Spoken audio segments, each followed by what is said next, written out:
bother me, I know, but one thing at a time. So this thing's doing nothing, and then after 5 seconds, it spawned one of those things. After another 5 seconds, oh yeah, okay, here we go. Now we got 2 of them. Oh gosh, what have I done? Oh no. Okay, clearly have a problem with the end of the list. After 5 seconds, we start getting this one. Ow, ow, ow. And then we should get another one, but the first one should go away after a little bit. Ouch.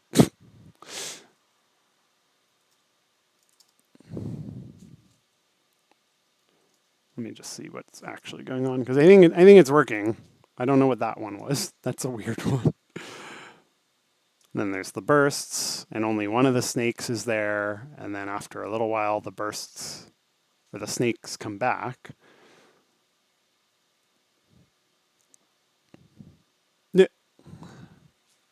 Yeah, I definitely think I want to change it. I mean, there's a lot to do, but I don't want it to be generate by time. I want to make the whole pattern off screen and then have it run towards you, basically, so that you don't get these weird curves based on your movement as it generates that. Okay, but I mean, this isn't a great pattern, or this isn't a great sequence, but you get the idea of how if I have a sequencer, I could either have it be just 100% linear on like a loop, or like Kogarg was talking about, I could have it be kind of fluctuating, or dilate the time so it gets more and more intense, or different factors get more and more intense about it as it goes through each cycle. One thing I mean, there's a lot of things I'm not touching, but I'm absolutely not playing with speed of these things yet either.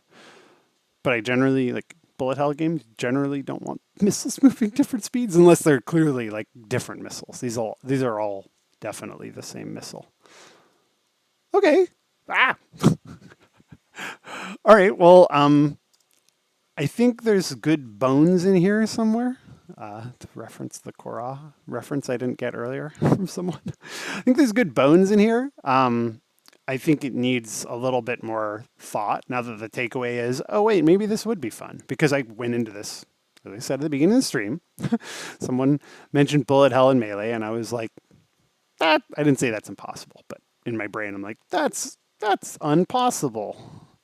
Me no think good. I was like, oh, that's going to be hard because you have all this momentum stuff. So right now I don't feel like there were cool ideas in the chat earlier about stuff that would play with your momentum, like gravity wells and stuff that would help you, what's the word I want?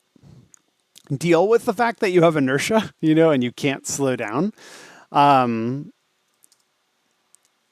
So I think there's a lot of cool stuff to explore there, and I didn't really explore any of it. And not saying it's a bad thing to explore. It just was like, oh, I want the basics. So right now I'm convinced the basics are at least kind of neat and compelling.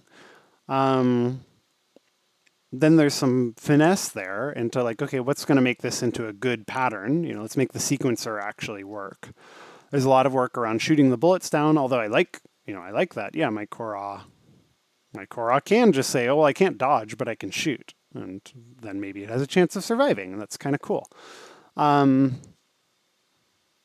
But yeah, leveraging patterns that will be or figuring out what patterns and what movements are going to be interesting when you have this inertial movement in space. That's something that I basically just copied stuff I know from bullet hell. I didn't really sit there and go, what's going to be good other than stuff that allows me to like have time to turn, especially in a slow ship like the Korra.